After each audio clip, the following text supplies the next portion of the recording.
ان کی اخلاقیات کے اندر کرپشن، دھوکہ دہی، جھوٹ اور ساری بدعنوانیاں شامل کر دیں۔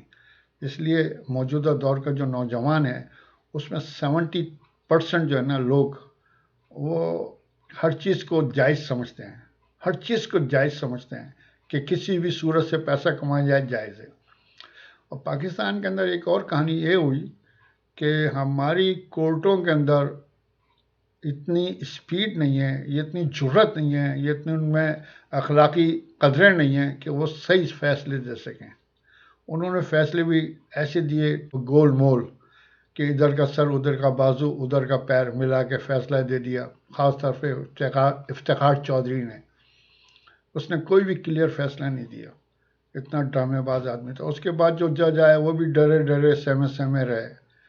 تو یہ کہانی چل رہی ہے۔ اب پاکستان میں ایک اور کہانی ہے کہ لوگ کہتے ہیں نیب نیب نیب کے اندر جو کچھ برائی ہے یا اچھائی ہے وہ یہ ہے کہ جس کو نیب پکڑتی ہے وہ آدمی اپنے طور پر ایک بہت بڑے وکیل کو ہائر کرتا ہے، کیونکہ اس نے اربوں روپے کا غبن کیا ہوا ہے، تو 10 کروڑ روپے دے کر ایک وکیل کو ہائر کرتا ہے اور وکیل اس کا کیس لڑتا ہے۔ دوسری طرف سے پراسیکیوٹر جو ہوتا ہے، سرکاری وکیل، وہ بیچارہ اللہ کی میاں کی گائیں، وہ 1 لاکھ روپے مہینے پہ کام کر رہا ہوتا ہے، یا 2 لاکھ یا 5 لاکھ کے اوپر، کہاں 5 لاکھ کہاں 10 کروڑ، وہ اس کا مقابلہ نہیں کر پاتا، نہ اس کو اتنی توجہ دیتا ہے کیس کے اوپر، اور عدالت میں جاتا ہے، کھڑا ہو جاتا ہے۔ میں ایک اپنے ذاتی مشاہدے کے تحت بتا رہا ہوں کہ پراسیکیوشن جو ہے پاکستان میں انتہائی ناقص اور انتہائی ڈم ہے۔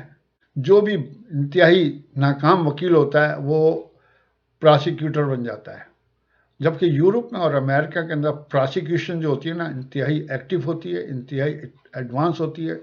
پراسیکیوشن کا جو وکیل ہوتا ہے، پراسیکیوٹر جو ہوتا ہے، وہ اتنا فاسٹ ہوتا ہے کہ وہ چاہتا ہے کہ ہر صورت میں وہ کیس ون کرے، کیونکہ اس بیس کے اوپر اس کی جو ہے نا ترقی ہوتی ہے۔ اور موجودہ جو سسٹم ہے یورپ کا اور امریکہ کا، اس میں زیادہ تر جو جج لگتے ہیں وہ پراسیکیوشن کی طرف سے آئے ہوئے وکیل ہوتے ہیں۔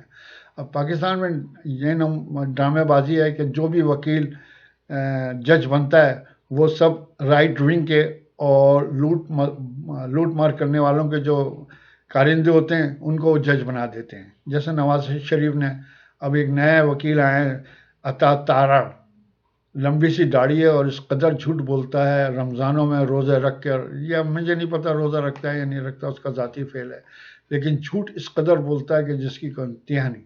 ان کے دادا بھی ایسے تھے، رفیق تارڑ، جو صدر پاکستان رہے ہیں۔ تو پاکستان میں جب ایسے ایسے کریکٹر ہیں، ایسے ایسے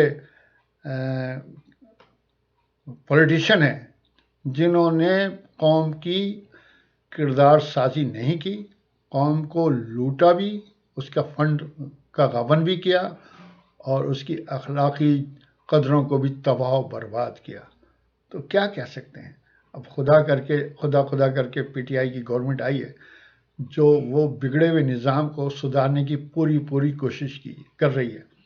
لیکن ایک بات بڑی اہم ہے قوموں کی زندگی کے اندر، قوم ایک دن میں نہ بگڑتی ہے نہ ایک دن میں بنتی ہے۔ قوم کو بننے میں بھی سالوں سال چاہیے ہوتے ہیں، قوم کو بگڑنے میں بھی سالوں سال چاہیے ہوتے ہیں۔ جو ہماری قوم بگڑی یہ 30 سال میں بگڑی، اور جب ہماری قوم بنے گی تو کم سے کم 5 سال تو لگیں گے۔ تو ٹیک ٹائم، یہ وقت پہ ڈیپینڈ کرتا ہے۔ انسان کو چاہیے کہ اپنے اوپر کنٹرول کرے اور پیوستہ رہے شجر سے، امیدیں باہر رکھ، تو بددل نہیں ہونا چاہیے، امید کے اوپر دنیا قائم ہے۔